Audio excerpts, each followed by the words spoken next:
बिस्मिल्लाहिर्रहमानिर्रहीम। अस्सलाम वालेकुम माय ऑल डियर फ्रेंड्स। उम्मीद है कि आप सब ठीक होंगे। आज हम बनाने जा रहे हैं आलू गोश्त। तो चलिए इसको स्टार्ट करते हैं। इसके लिए हमें आलू चाहिए 500 ग्राम, जिसे हमने क्यूब्स में कट कर लिया है।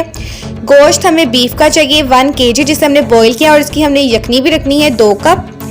और 2 अदद हमने प्याज लिए हैं, जिसे हमने स्लाइस में कट कर लिया है। 2 अदद टमाटर लेने हैं, 2 चम्मच अदरक लहसुन के पेस्ट, थोड़ा सा हरा धनिया, 4 हरी मिर्चों का पेस्ट और हाफ कप दही का, 1 चम्मच लाल मिर्च की, आधी चम्मच हल्दी की, 1 चम्मच जीरे की, आधी चम्मच काली मिर्च की, आधी चम्मच नमक की, आधी चम्मच पिसे हुए गरम मसाले की। तो ये सारे मसाले हो गए हैं। तो चलिए इसको स्टार्ट करते हैं। सबसे पहले हमने एक कढ़ाई लेनी है और इसमें हमने 1 कप ऑयल का डाल देना है और फिर हम प्याज इसमें डाल देंगे और इसको हमने ब्राउन करना है।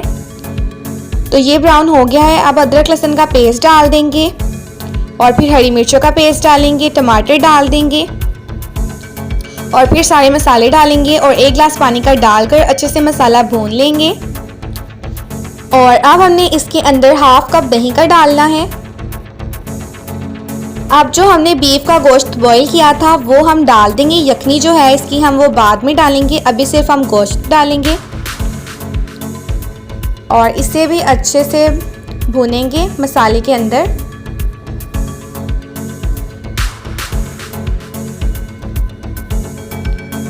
और अब हमने इसमें आलू डाल देनी है। इन दोनों को अच्छे से भूनेंगे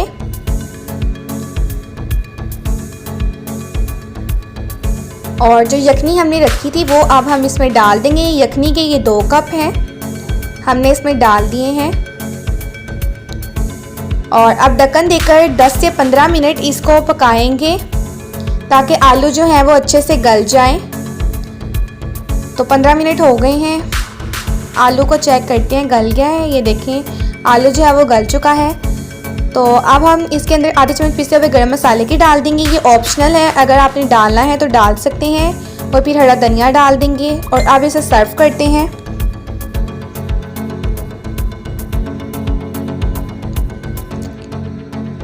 तो माशाल्लाह आप इसकी लुक देख सकते हैं। क्रीमी आलू गोश्त की रेसिपी बहुत ही मज़ेदार बनती है, तो आप इसको ज़रूर ट्राई करें। उम्मीद करती हूँ आपको रेसिपी ज़रूर पसंद आएगी। फिर मिलेंगे आपसे नेक्स्ट वीडियो में, तब तक के लिए अल्लाह हाफिज़।